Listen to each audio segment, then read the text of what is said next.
አንቺን ማስደፋት አያቅተኝ። እሺ አባቴ ምን ያደረግሽ? አባቴ ምን ያደረግሽ? ህይወት ነኝ ህይወት። ሰማሽ መና? ካሮን እሺ ራስን ጠብቅ። እኔ ምንም እንድትሆንብኝ አልፈልግም። ፍሬመኝ እኔም አጎት ምናልባት ደግሞ ተጎድቶም ሊሆን ይችላል። ታብኛለሽ። አባቴ አንድም ነገር ማድረግ አትችይም። እሺ ዞር በይ እባክሽ ወደዛ። አባቴ አንድ ነገር ይናገር ይገልሽ። ዝም ብለሽ በባዶ ሜዳ አትዛች። እሱን አሳይሻለሁ። አሁን ቶሎ ቤት ውስጥ አልሰጥሽም። ጥሩ ህይወት ታዴን እንዲያሳሰረችው መና ሰማች። መናም ከእንግዲህ በፖሊስ ለማስያዝ እና እንዲሁም የነበረባትን ችግር ሁሉ ለፖሊስ ተናግራ ወንጀለኛ እንደምታስደርግና እንደምታሳስራት ተናግራለች። ፈሪሃና ሀሮንም ከገጠር ሊመለሱ ስለሆነ አጎቷን ለመሰናበት ከወጣበት ለማምጣትና እንዲሁም ወደ መናገር መሄድ እንዳለባቸው አውቀው ወስነዋል። አሰላሙ አለይኩም ወራህመቱላሂ ወበረካቱ። ውድና የተከበራችሁ የሀዩቲ ቤተሰቦች ሰላም፣ እንዴት ናችሁ? እንዲሁም ክርስቲያን ወገኖች ሰላም ብያለሁ። ለዚህ ቻናል አዲስ የሆናችሁ ላይክ፣ ሼር፣ ሰብስክራይብ በማድረግ ቤተሰብ ሁኑ። እንዲሁም ወዲያችሁ ቤተሰብ ለሆናችሁ በሙሉ ከልብ አመሰግናለሁ። በድጋሚ ለቤቴ አዲስ የሆናችሁ ላይክ፣ ሼር፣ ሰብስክራይብ በማድረግ ቤተሰብ ሁኑላለሁ። በኩር ድራማ በአለፈው ቪዲዮአችን ላይ እንዳየነው ህይወት ገፍትራ መናን እንደጣለቻትና መናም ከባድ አደጋ ደርሶባት ለብዙ ሰዓታት ሳትነቃና እንዲሁም ተወደቀችበት ሳትነሳ አንድ ቆይታ አይተናል። ህይወትም ከቤት ለመውጣትና ለመሸሽ ያደረገችውን ጥረት ሁላችሁም ያያችሁ ይመስለኛል። ፈሪሃና ሀሮንም ከገጠር ከፈሪሃ አጎት ጋር አንድ ላይ እንደነበሩና እንዲሁም ፈሪሃና ሀሮንም ፍቅር እንዳላቸው ለመገላለጥ ፈርተው አጎታቸው ጋር እንዲሆኑ ነበር ያየነው። ታዴም ከቤቱ እንዲልልና እንዲሁም ወጣ እንዲያልተመለሰ መና በተደጋጋሚ ስትናገር ነበረ። በዛሬው ቪዲዮአችን ላይ ታዲያ ታዴ ህይወት እንዲያሳገተችውና እንዲሁም በማይታወቅ አካል እንደተያዘ ከቤቱ መንጣት እንደማይችል ህይወት መና አወቀችባት። መናም አሁን ላይ ህይወትን ለማስጠየቅና በህግ ቁጥጥር ስር እንድትያዝላት እየጣረችና እየለፋች ይገኛል። ህይወትም ላለመያዝና እንዲሁም ወንጀለኛ ላለመሆን የቻለችውን ያክል እየጣረችና እየታገለች ትገኛለች። መና ከቤት ውስጥ ከዚች ጨካኝና አረመኔ ከሆነ ሴትዮ ጋር መኖርም ሆነ እንዲሁም አብሬያት መዝለቅ አልፈልግም። አባቴን ማግኘት አለብኝ፣ አሊያም ደግሞ ካልሆነ በህግ ተጠይቃ እኔም የህሊና እረፍት እንዲኖረኝ እፈልጋለሁ። ከእሷ ጋር ሁልጊዜ መጨቃጨቅ አልፈልግም። አባቴ ግን እሷ ባልነበረችበት ጊዜ ይህን ያክል ሰዓት ቆይቶና እንዲሁም ደግሞ ቀርቶ አያውቅም ነበር። አንድም ቀን እንኳን ተቤቱ ታይቀር እዚህ ደርሰናል። ስለዚህ ይህንን እዚህ ቤት ነገር ያመጣው እሷ ከመጣች ወዲህ ነው። የዛሬው ደግሞ ጫን ያለ ነው። ምን እንደሆነ ባላውቅም እንኳን እንዲቆይቶ አያውቅም ነበረ። ስለዚህ አባቴ በእሷ እጅ ነው ማለት እችላለሁኝ። እንዲሁም መጠየቅ ያለብኝን ነገር መጠየቅና ማወቅ አለብኝ። አለያ ግን የአባቴን መዳረሻ ካላውቅ ከቤት ውስጥ አልቀመጥም። ለህግ መናገርና ማስፈለግ አለያም ካልሆነ እሷኑ ማነቅ አለብኝ ብላ የራሷን ውሳኔ ወስናለች። በእርግጥ ትክክል ናት የሚል ውሳኔ ነው። ህይወት እኔ በወንጀል ከተያዝኩኝና እንዲሁም ከታሰርኩኝ ብዙ አይነት ነገራት ልጠየቅ እችላለሁኝ። ስለዚህ ቀድሜ ወይ ሰውየውን መልቀቅ አሊያም ካልሆነ በተደጋጋሚ መናንም ማሰርና መያዝ አለብኝ ብላ የራሷን ውሳኔ እየወሰነች ነው። ስለዚህ ህይወትም ከድርጊቷ መቆጠብ ነበረባት። አስቀድማ ግን ሰውን ስትይዝ እሷ አለመያዝና እንዲሁም የሰውን ሰው አግቶ መቀመጥ ወይም ሰላም መኖር እንደሌለ ማወቅ ነበረባት። ብትታገትም አሪፍ ነው ይገባታል የሚል እንጂ ሌላ አስተሳሰብ ቢኖር አይመስለኝም። ደግሞም ታዴ ጥሩ ሰውና በጣም የዋህ ነበረ። ለቤቱ ታታሪ፣ ለልጆቹ በጣም ወዳድ ስለሆነ ይህን አይነት ጭካኔ ነገር አይገባው ነበረ። ህይወት ግን በጣም የምትገርም ሰው ናት።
የህይወት ውሳኔ በጣም የሚያስጠላና እንዲሁም በጣም የሚቀፍ ነው። ይህንን ታዴ መታገት የለበትም። እንዲሁም መናን ብኮንም ልክ እንደ እናቱና መያዝ ሲገባት መናንም እንደዚህ ስቃይ መከራ ማብላት አልነበረባትም።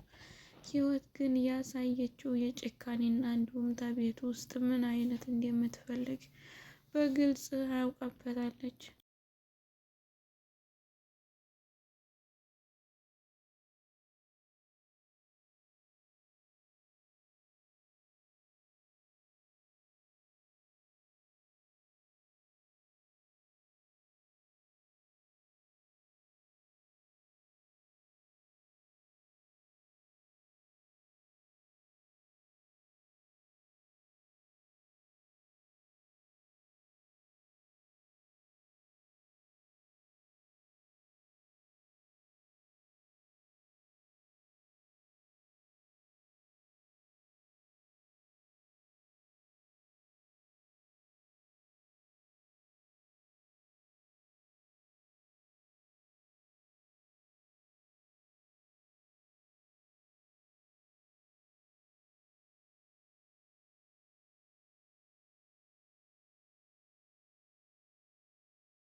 ፈሪሃም ከገጠር አባቴ እህት እያለች በእንቅልፍ ልቧ ሳይቀር እየባነነች እና እንዲሁም እየፈራች እንዳለ እንዴት ተጨነቀች ያስታውቅበታል።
ይህንንም ለማስተካከል እና እንዲሁም ለመጣር ያደረገችው ድርጊት በጣም ያሳዝናል። ህይወት ግን በጣም የምትገርም ናት። መና የወደቀችበት ትታት ወደ ሌላ አካባቢ ለመሄድ የራሷን ህይወት ለማትረፍ እንጂ መናን እንዴት አደረኳት ብላ ምንም ጭንቅ አልገባትም ነበር።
ህይወት በጣም የምትገርም ናት።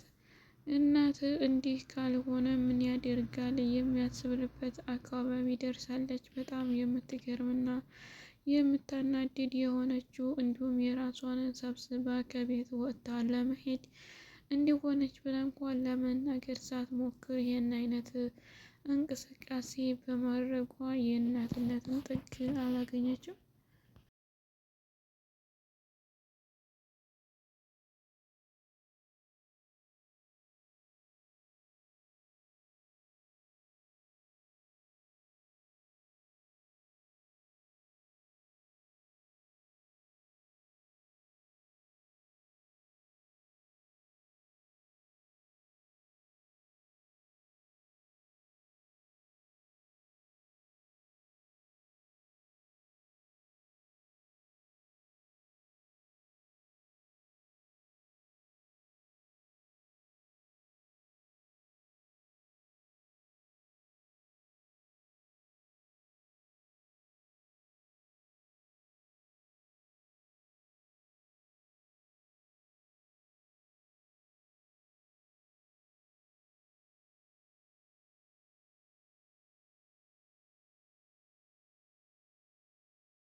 ስለዚህ አሁን ላይ መና ህይወት ምንም እንደማታስፈልጋት እና እንደማትሆናት አውቃ ከቤት እንድትወጣላት እና እንዲሁም ደግሞ የራሷን ህይወት አባቷንም እያሳገተችበት እንድታመጣ ለማድረግ እየጣረች ነው።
ስለዚህ ምንም ቢሆንም እንኳን ህይወት ታዲን ማሳከት አልነበረባትም። እንዲሁም ህይወት መሰቃየት አለባት ብትባል እንኳን ሰው እንዴት ሰው አስባ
ስለዚህ ህይወት ተዝታ ድርጊቷ እንድትቆጠብ በህግ ቁጥጥር ስር መዋል አለባት ብላለች።